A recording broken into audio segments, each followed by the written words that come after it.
into the future and saw wonders never imagined, incredible journeys, and amazing machines.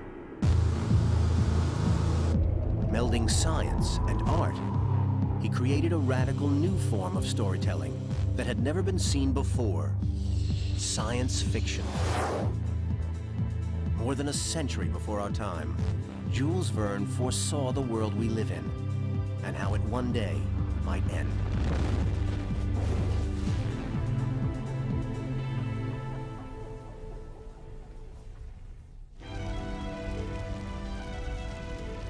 A century ago, in a remote region of Siberia, hundreds of square miles of forest were devastated by the largest meteor to strike the Earth in modern times. That impact is known as the Tunguska event. If Tunguska had hit on a major city, it would have been one of the outstanding events in history that everyone in the world would know about. As it was, it hit in the wilderness, and it's pretty much the specialized knowledge of scientists. But one man had already foreseen the danger of events like Tunguska. A best-selling author of science fiction, who that very same year published a story warning of the terrible threat of meteors. But because the truth about Tunguska remained a mystery until the 1960s, critics dismissed the book as sheer fantasy. They were wrong. It's certainly easy to imagine the impact of a mile-wide asteroid that could end in the death of 1 billion people and perhaps even destabilize civilization. We've never seen it happen, but it's a distinct reality. That's something that we only, as scientists, have realized in the last 10 or 20 years. At some levels, Jules Verne realized it a century ago. In the history of the written word, few have had a more ambitious imagination than Jules Verne. He invented not only a new genre, but whole new worlds of exploration and adventure. The father of science fiction, he foresaw the very world we live in and the worlds that might yet be. The Arthur C. Clarke of his day, he wrote books by the dozens and sold them by the millions. His secret, to imagine the unimaginable. I would not be surprised to see him in print in 200 years. I mean, he was one of the first guys to talk seriously about aeronautics, about submarines, about space flight. So by that fact alone, he's a very advanced figure, a mighty figure. Verne predicted the glittering machines of the space age, a dazzling feat for a man born in the grimy age of steam. I think the magic ingredient that made Jules Verne a novelist people read in every nation and translated into every language was the sheer delight he took in technology. He was the guy who took all this nuts and bolts of what was going on at the height of the Industrial Revolution and turned it into romantic magic, and that appealed to people all over the world. He really changed the tenor of the times. He made the unthinkable thinkable. He made the invisible visible.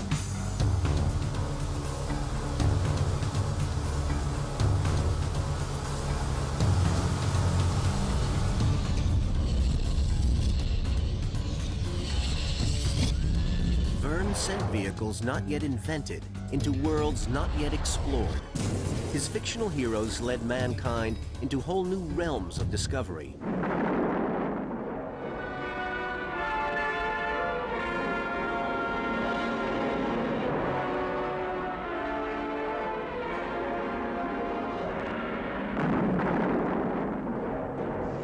With more than 200 movies bearing his name, Verne is the most adapted author in the history of film. A writer whose stories are endlessly retold.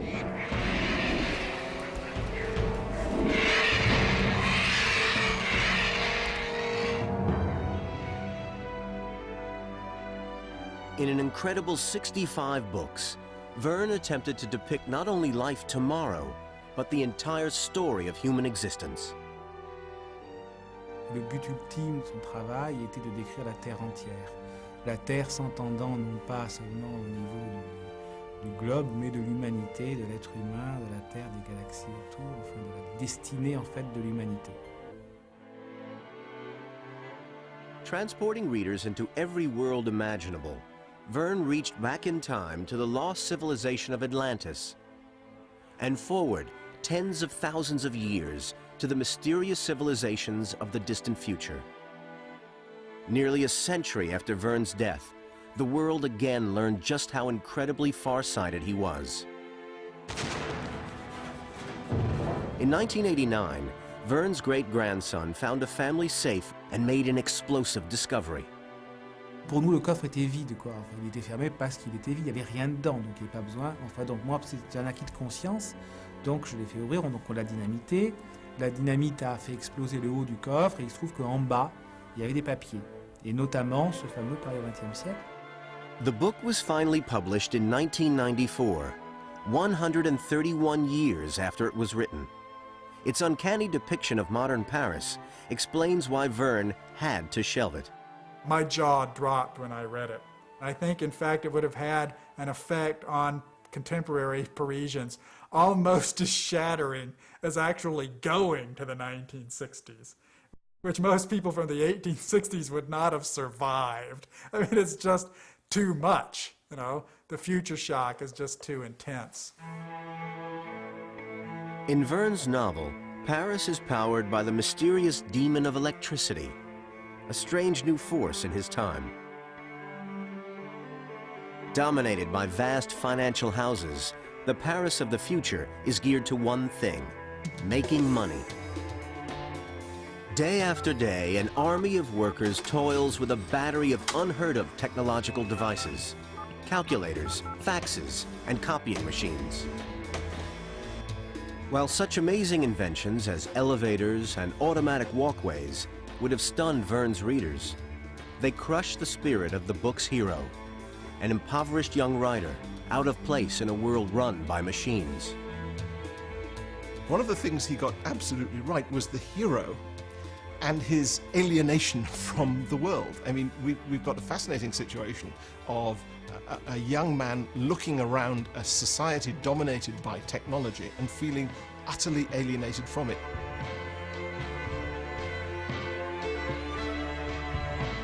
While Verne's Paris bustles with horseless carriages and electromagnetic trains, his penniless hero walks everywhere on foot, a lone rebel who refuses to fit in.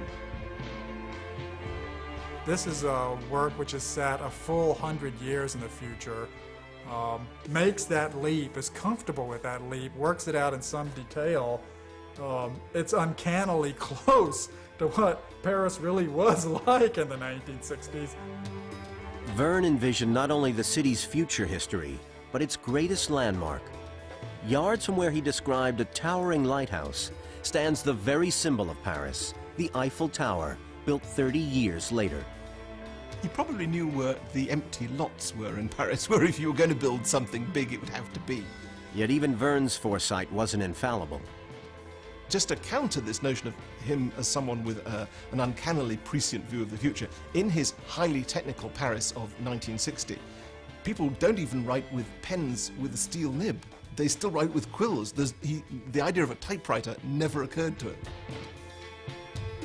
Paris in the 20th century was a bleak tale. Malnourished, impoverished, and forgotten, Verne's hero one day collapses in the street and is left to die. When Verne sent the manuscript to his editor, it was rejected as too far-fetched. Like much of his fiction, the book was inspired by real life, Verne's own time in Paris as a young man. Sent there to study law at age 20, Jules was meant to follow the family business. But a career in law was the last thing on his mind. Paris in the 1840s was like Berkeley in the 1960s, a hotbed of radicalism, the bohemian mecca of the 19th century, and the place to be for an aspiring writer. There are no intellectual rivals to Paris if you're a French theatrical dabbler or wannabe novelist, so it was the place to go. Bohemia was invented by guys in that period, and they were probably the first self-conscious literary counterculture. It was a very seductive milieu, and it was the only place in the world where that was going on. Verne plunged into this world and joined a group of like-minded young writers, artists, and poets. They called themselves the 11 Without Women. Inspired by his new friends, Verne gave up law and began writing, not novels, but plays. At the same time, he developed an obsession with subjects of little use to a playwright: geology, geography, astronomy, and math. He started collecting facts fairly early on, long before he invented science fiction, and I don't think he knew why he was doing it, except at perhaps some instinctual level where his creativity was reaching out for the facts on which it could build. In the end, he had about 20,000 index cards full of interesting facts.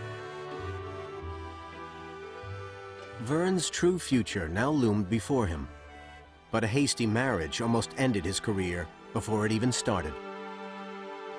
To be a better breadwinner, he left the theater for the French stock exchange.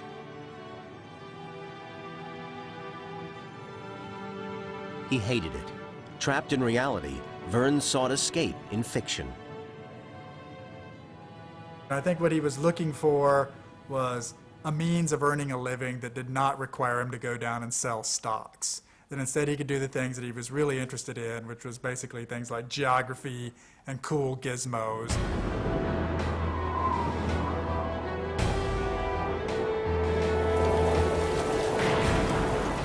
Verne's first fantastic voyage was inspired by a daredevil friend and a flight of fancy into the unknown.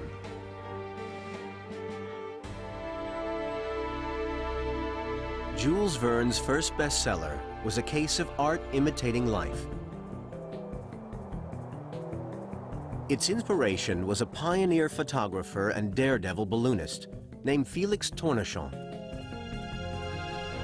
Like other pop stars who grow larger than life, he adopted a single name, Nadar.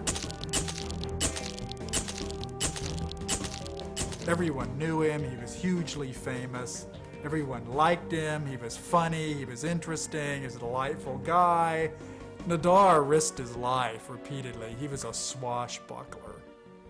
My belief is that Jules, the moment when his eyes opened to the possibility, the magic possibilities of science opening the world up, was the moment when Nadar showed him his drawings for his balloon. Professor, can't you do something? For 6 long years, Verne had spent every spare moment letting his imagination run wild. The result was a page-turner like none had ever seen. Enter the forbidden city of Timbuktu. 5 weeks in a balloon established the hallmarks of Verne's unprecedented brand of storytelling, an alien frontier, and a futuristic invention to explore it.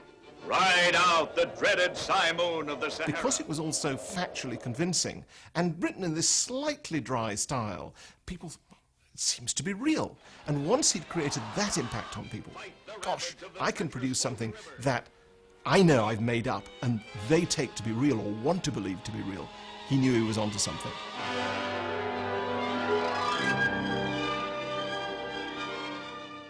The book was a runaway success. Sales soared even higher when Nadar launched a huge balloon over Paris as a publicity stunt. Signed up by the publishing magnate Jules Hetzel, Verne could at last quit his day job. But here was a guy with a troubled childhood and an unhappy marriage and a miserable career as a middle-aged stockbroker who had the courage to throw it all over in pursuit of a really radical literary vision, a kind of writing that, despite some precursors, had never been done before. Soon after, on the floor of the stock exchange, Verne made an announcement. I am leaving you, my friends, for I have written a novel of a new style. A new style his publisher dubbed The Extraordinary Voyages. It was the fulfillment of a dream Verne had nurtured since childhood, a time when he and his brother Paul would marvel at the wonders of their day, or pretend to discover exotic lands. Now, Verne had fused these childhood passions to produce a new type of literature: science fiction.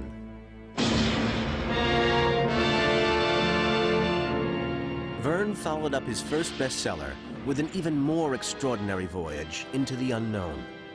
A Journey to the Center of the Earth, a story inspired by the then popular theory that the Earth was hollow. The deeper into the Earth his heroes journey, the older the species of animals they discover. Eventually, they reach an underworld populated by living fossils.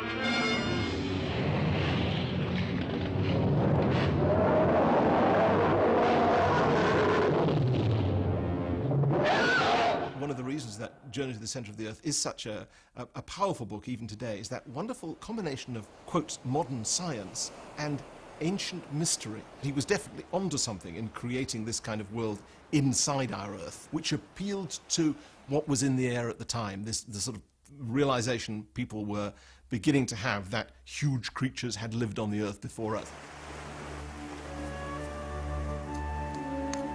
Once again, Verne's timing was perfect. The novel appeared as fossil evidence of dinosaurs rocked the church, and the theory of evolution challenged the story of creation.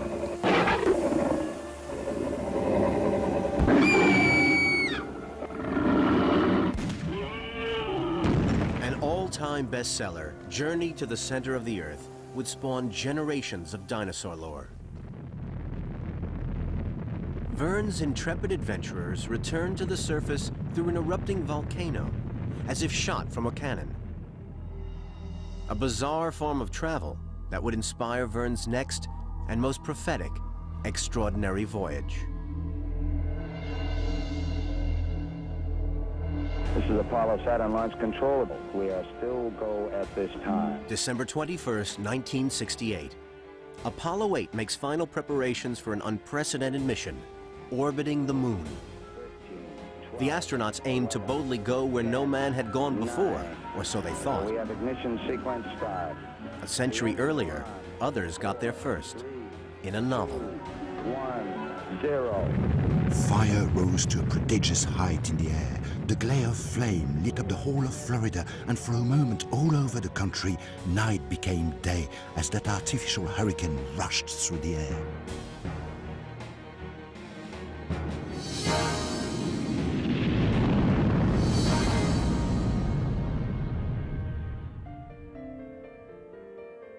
A tale that inspired the very first science fiction film.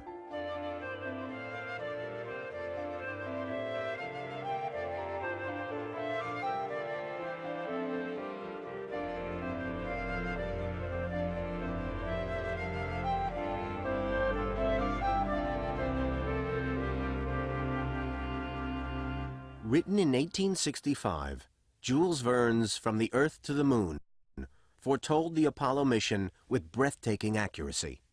Jules Verne did his homework on From the Earth to the Moon, consulted with professors of mathematics, consulted with experts in ballistics, consulted with metallurgists, read everything he could, and did the math. He did the same math that the NASA scientists were going to do 100 years later. Verne's calculations proved uncannily correct. The velocity needed to escape the pull of the Earth, the weight and size of the command module, the likely orbit of the space module, the effects of zero gravity, even the duration of the flight. When it was over, Apollo 8 splashed down in the Pacific, just 2.5 miles from where Verne brought home his astronauts.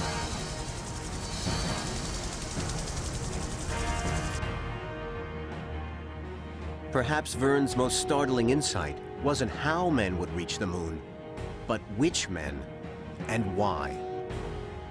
Là où il a été extrêmement brillant dans la Terre à la Lune, c'est qu'il a imaginé que ce seraient les Américains, d'abord, qui iraient sur la Lune les premiers, et que d'autre part, ce serait la conséquence d'une guerre mondiale quelque part. Au niveau évolution du monde, qu'il a été très fort, plus qu'au niveau technologique, où c'est pas lui qui a calculé les trajectoires. Mais par contre, imaginer 150 ans avant, alors que c'était l'Europe qui dominait, que ce serait les États-Unis qui iraient sur la Lune, bravo.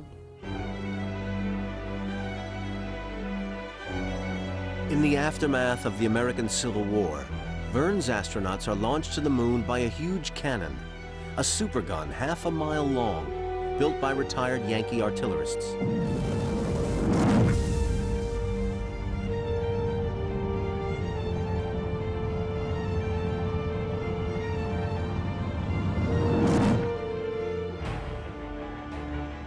In the 1980s, the idea of using a mega cannon for space launches was revisited by artillery expert Gerald Bull.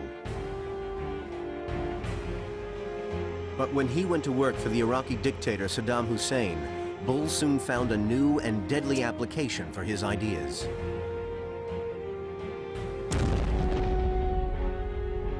You could fire a cannon in Iraq and hit Washington, D.C. That was the guy's intention, and he got it from reading Jules Verne.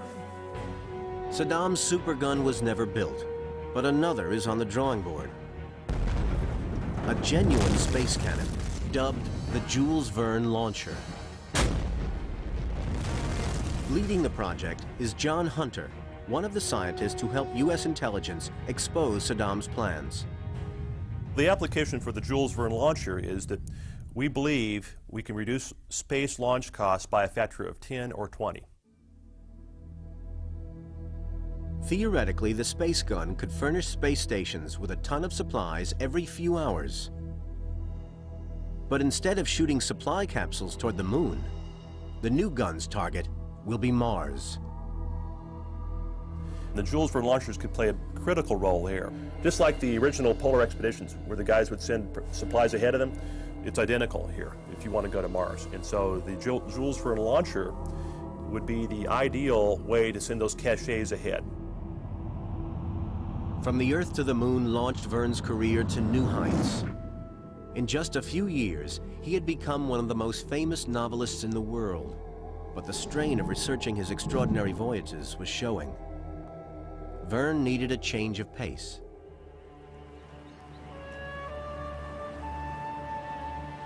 He moved his family from the bustle of Paris to the outskirts of his wife's hometown of Amiens. Here, close to the sea, he returned to his childhood, days spent playing on boats with his brother Paul. Now wealthy, Verne bought a boat of his own and sailed away from his cares.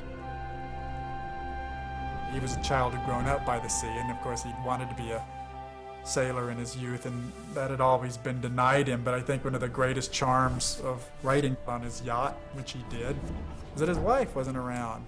You know, the kids weren't underfoot, and he didn't have to keep up appearances. Ironically, in escaping to the sea, Verne had embarked on another extraordinary journey. Published in 1869, 20,000 Leagues Under the Sea opened up a new frontier of adventure. The general population of the day had no idea about the oceans, really. Most people didn't know how to swim. Most people certainly had never been underwater. Imagine yourself a Frenchman in the late 19th century reading that under the water there was this great panoply of wonderful creatures, and that it was possible to go there in a machine. It was really almost a Da Vinci kind of prophecy.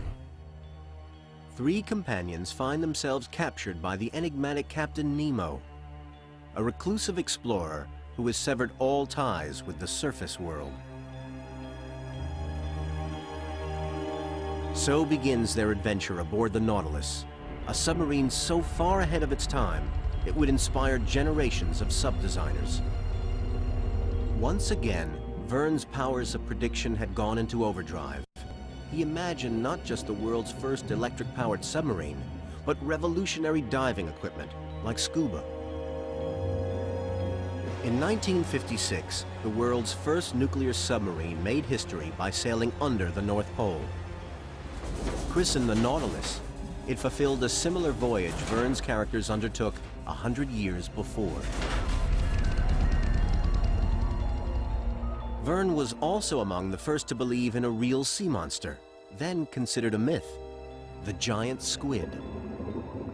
To illustrate just basically the kind of prophecy he had and how it still holds today, look at the giant squid. 100 and some years ago, nobody had seen a live giant squid, and everything that he did was complete speculation. But his speculation is just as good today as it was then. Nobody has yet seen a live giant squid in the ocean. Perhaps the most fantastic creation in 20,000 Leagues was its main character, Captain Nemo, a misunderstood genius who uses technology to escape the hypocrisy of the surface world. In the sea, Nemo sought true freedom, a quest shared by Verne himself. Soon after 20,000 Leagues appeared, Verne's father died. Deeply religious, Pierre Verne rejoiced at his son's success, but worried for his soul.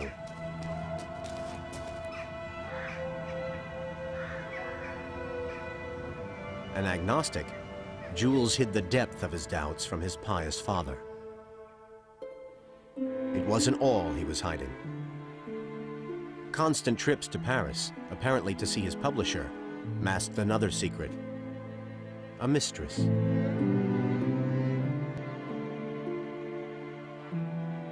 Liberated from his father's disapproval and invigorated by the new woman in his life, Verne now reached the apex of his career.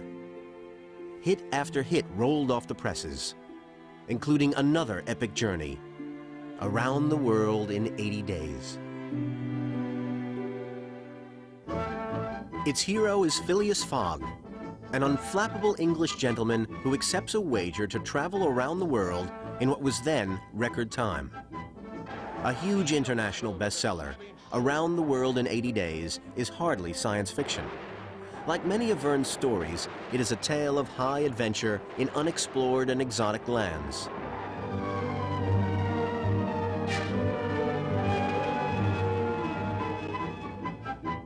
Using every conceivable form of transportation, Fogg's incredible journey has become legendary.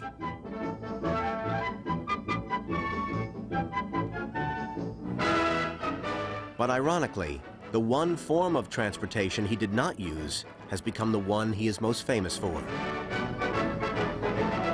balloon travel.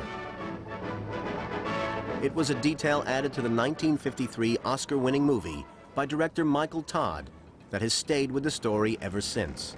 Well, I think Michael Todd's attitude towards Around the World in 80 Days was, this is a huge portmanteau. We'll cram as much as we can in it, every star in the world, every method of transport, and every idea of Jules Verne that could fit in there. The fabulous moment when they're crossing the Alps, Passepartout leans down and picks out the ice for the champagne. I think it's one of cinema's great moments. It's an epiphany. This is what travel ought to be like.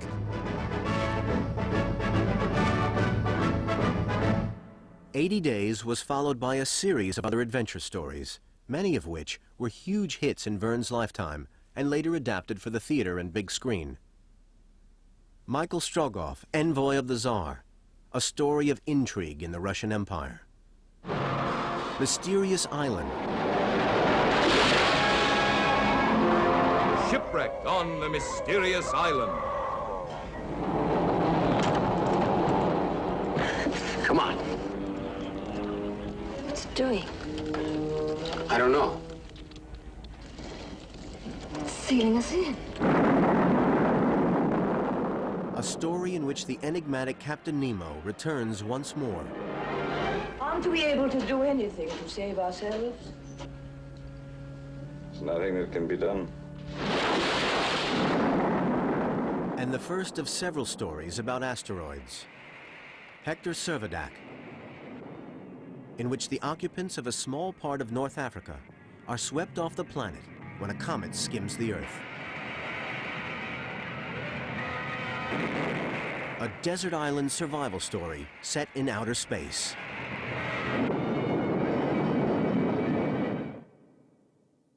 In just over a dozen years, Verne had become the greatest best-selling author of his century. But despite fame and wealth, Verne never slowed down. Day after day, year after year, he pushed back the boundaries of the imagination. He seemed to spend a lot of time behind locked doors. And if you look at the sort of top heroes of his books, they too seem to spend a lot of time in airtight capsules, or submarines, or really small little wicker gondolas, like little fortress-like areas where they can sort of get a broader view or see things other people can't see, but no one can actually get them. And I think the reason he did that was because he just had a level of insight into other people that rendered him somewhat uncanny. He was just not a normal guy. This uncanny insight would be reflected in an anti-hero to rival Captain Nemo, a man who sought not to conquer the seas, but to master the skies. Robur, the Conqueror. The kind of figures to whom Jules Verne was drawn was someone who uses science and technology to create a world where he is unassailable. Robur and Nemo were his fantasy versions of himself. And that, I think, is why he was drawn to that kind of hero. He didn't want to control the world, I think, but he did want to be in control of the world immediately around him. Inspiration for Robur came from his balloonist friend Nadar, who persuaded Verne to join a society promoting experiments in flight. Such unlikely machines as steam helicopters remained mere flights of fancy. The idea of flight was scoffed at by many scientists.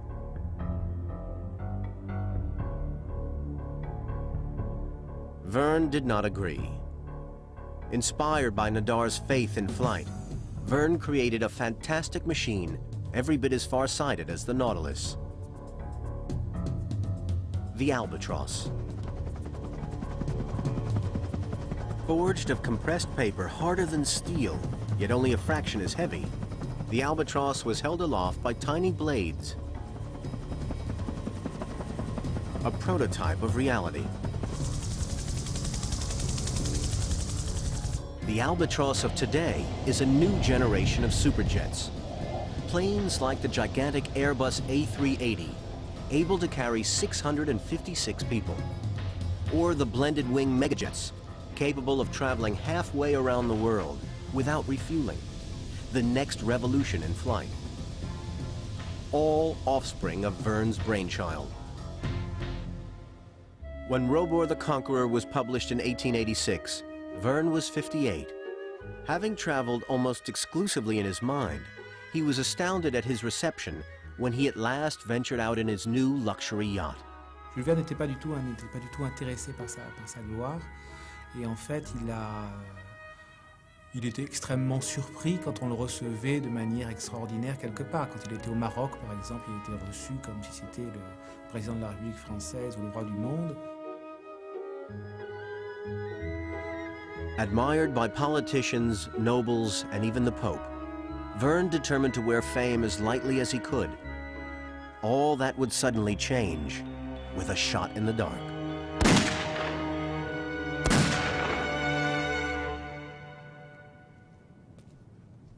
On the 9th of March, 1886, the French novelist Jules Verne returned home after an evening walk when his favorite nephew suddenly appeared from the shadows. Gaston Verne was clearly unwell. What was wrong? Asked Jules. The youth replied in gibberish. Then he fumbled in his coat and pulled out a revolver.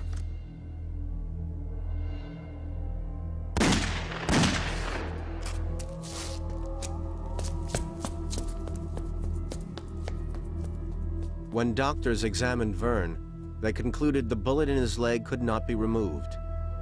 He would be lame for the rest of his life. Why had Gaston Verne shot his uncle? Les raisons qu'il a données en disant que c'était pour rendre son oncle plus célèbre, bon, c'est des explications d'un fou. Certified insane, Gaston spent the rest of his life in institutions. Weeks after the shooting, Verne was devastated by another loss. The death of his close friend and publisher, Jules Hetzel. Less than a year later, his beloved mother died. Verne sank into a deep depression from which he would never fully recover.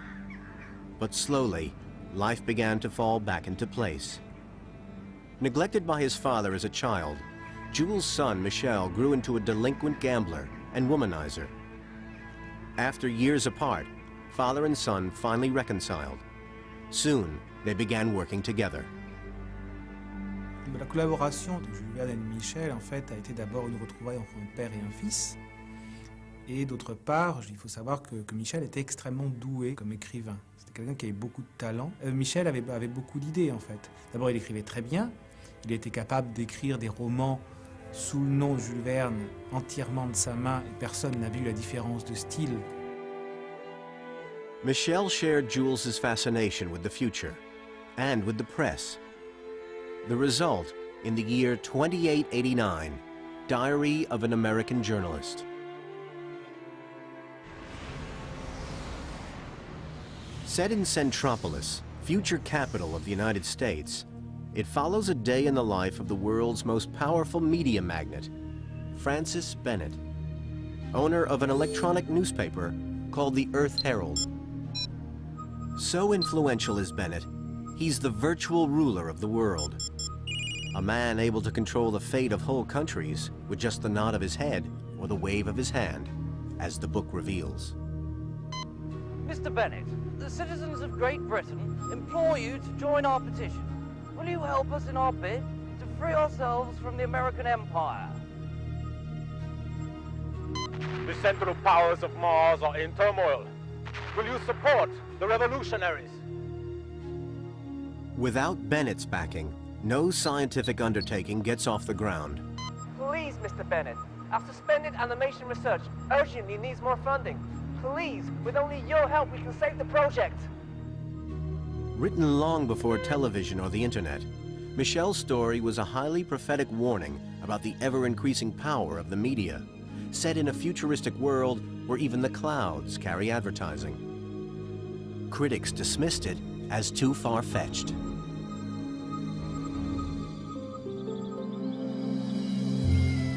But as well as collaborating with Michel, there was also another new influence in Verne's work.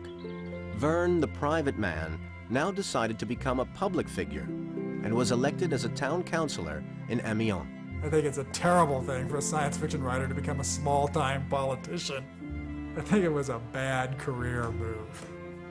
Set a bad precedent for the rest of us, quite frankly. Rather let the side down there. To everyone's surprise, Verne thrived in his new job. He campaigned for electric streetlights and the building of the town's famous circus theater.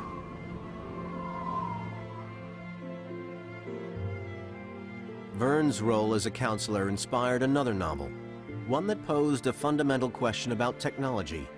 Can it create a perfect society? Written in 1893, Propeller Island was about a floating city of millionaires on an endless pleasure cruise. 19th century fiction is about to become 21st century fact. The mammoth Freedom Ship will dwarf the largest oil tankers and cruise ships. It's the largest vessel ever to be built in the world. It's the first floating city in its entirety to circumnavigate the globe. They're considering it to be an engineering wonder of the world. When you mention it to people, they go, my gosh, why hasn't this been done before? What an interesting appeal. What a unique concept. And in respect to Jules Verne, apparently he was just ahead of his time. And all we're trying to do is make a Jules Verne fantasy into a today reality. Nearly a mile long, 750 feet wide, and 25 stories high, this floating city will offer all the comforts of dry land, and, say the makers, be just as secure. It's been purported that a 100-foot wave will barely move it by 1 inch. It's almost 3 million tons. It dwarfs vessels by any configuration today.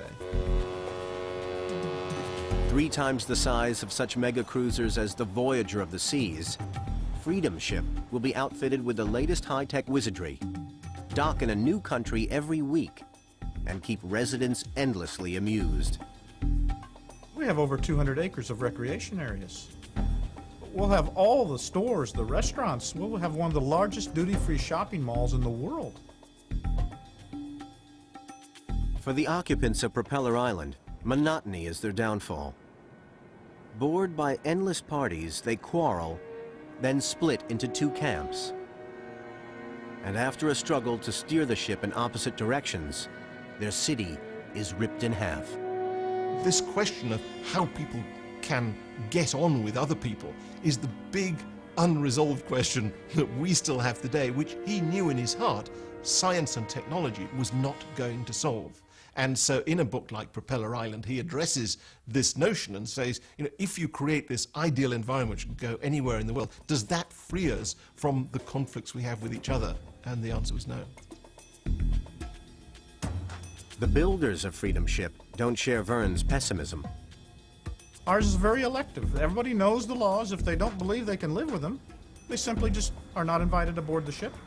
They're so upbeat, they believe Freedom Ship will be the first of many. We certainly anticipate floating cities of the future will be commonplace. Propeller Island was partly inspired by a trip Verne took aboard the Great Eastern Liner with his brother Paul. Just a year after the book was published, Paul died. It wasn't Verne's last loss. His mistress had also passed away. Confronted by the death of 2 more people so close to him, the workaholic Verne channeled his energy into an unlikely tale for the father of science fiction. A ghost story.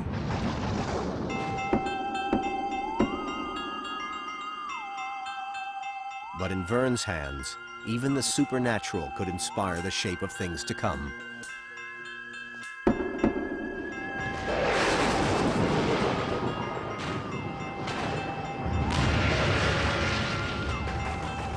Set in the foreboding mountains of Transylvania, writer Jules Verne's Castle of the Carpathians was unlike anything he'd ever created. The lord of the castle is infatuated with a ghost, an opera singer, beautiful in life, unforgettable in death. Inspiration for writing a ghost story came from Verne's favorite author, the American writer Edgar Allan Poe. Unlike Poe's mysterious tales, Verne's takes an unexpected twist, a solution based on science rather than the supernatural. The ghostly singer is a hologram-like projection created by a machine. Her voice, just a recording.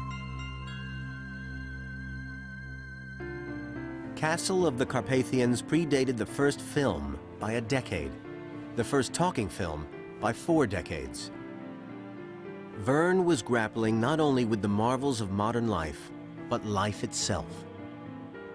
In some ways, that is the next natural move for someone who says, can technology solve the problems of the world?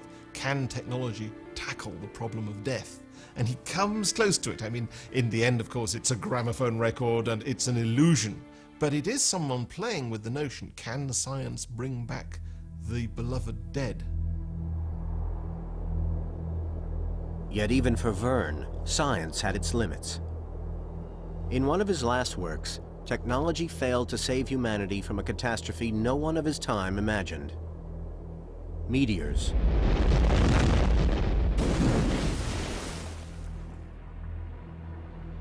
More than a century before Hollywood, the eternal atom posed the ultimate Armageddon scenario. Set in the distant future, its hero is a young archaeologist called the Zartog, a man determined to discover humanity's origins. When research suggests mankind may be far older than believed, the Zartog embarks on a series of digs. He discovers an ancient artifact made of an unknown metal alloy. Inside, scrolls in a long-lost language, French. It's a letter from the last survivors of an ancient civilization, wiped out by a sudden cataclysm. Our civilization. The Zartog also learns that a civilization called Atlantis perished the same way millennia before.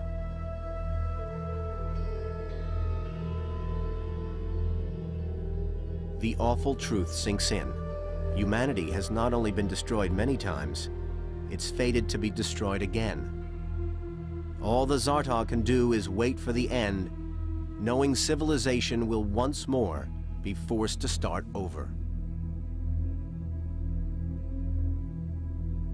One of the notions of the eternal Adam is that we have been here before, that we are going round the circle again, which, bearing in mind, the Earth is, what, 3.5 billion years old? Man's history is 10,000 years since the last ice age. That's an infinitesimal speck of the Earth's history. And so this notion that this could all have happened before, that is not a totally unreasonable notion at all. Yet in Verne's day, the notion of meteor impacts was far-fetched. The eternal atom was ignored. Nearly a century later, scientists take the threat of meteors seriously. Despite Verne's doubts, we now trust in science to save us. The technology is in hand with a little development to deflect an incoming comet or asteroid. The key right now is to find out if this threat is real or something for the future to worry about. With the dawn of a new century, Jules Verne was eclipsed. Rivals like H.G. Wells emerged to challenge his position as the undisputed master of what were called scientific romances. Yet after a long stretch of declining sales, Verne made a comeback. Published in 1904, Master of the World saw the return of the daring aeronaut Robur. Verne had transformed the inventor of the albatross into a megalomaniac, bent on imposing peace on a divided world with his greatest invention yet, the Terror. It was Jules Verne's ultimate fantasy machine, combining the power of a race car, an airplane, a ship, and a sub. As a weapon, it was the last word in peacekeeping. As a vehicle, it has no rivals, even to this day.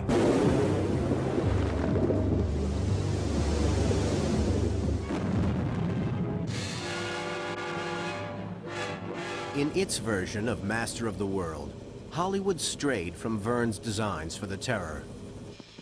But it faithfully captured the transformation of the idealistic Robur. I am a man unto myself, Mr. Prudent, who has declared war against war. That is the purpose for which this ship was built. Once more, Verne proved his genius for foresight. This time, the storm clouds of the 20th century. You have no choice. That Robur, by the end, is simply a megalomaniac.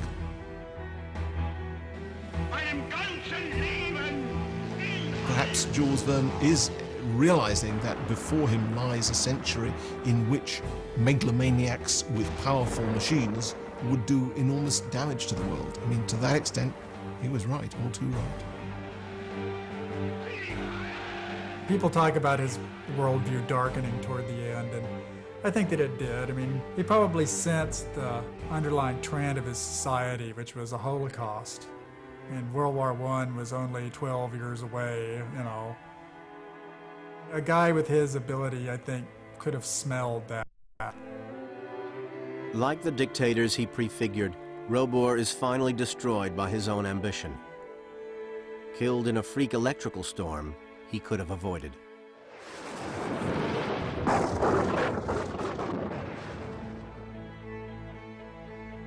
His creator followed soon after.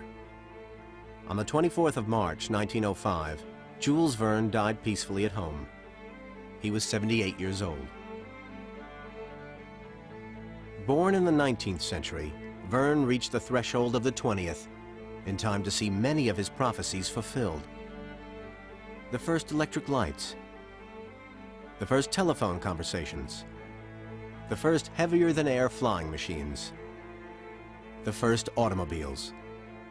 Alors Jules Verne a légué au monde que rien n'était impossible à l'homme du moment qu'il avait de l'imagination. Voilà, c'est ce qu'il a légué principalement. With a genius for foresight and a flair for adventure, Jules Verne produced a towering body of work that still thrills millions. To generations after him, he left an even richer legacy, a blueprint for not only the inventions of our times, but the aspirations of the future. And even today, who can foresee how many of Jules Verne's ideas may yet come to pass?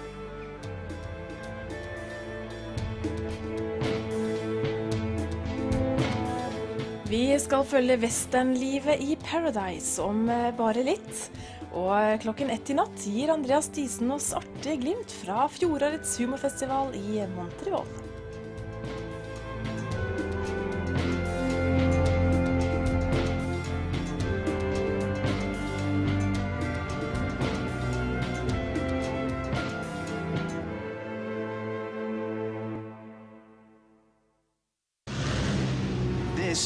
This is easy company. These men have been through the toughest training the Army has to offer. The only person you can trust is yourself. Hurry up! Let's go! Let's go! Krigens brorskap kommer på NRK1.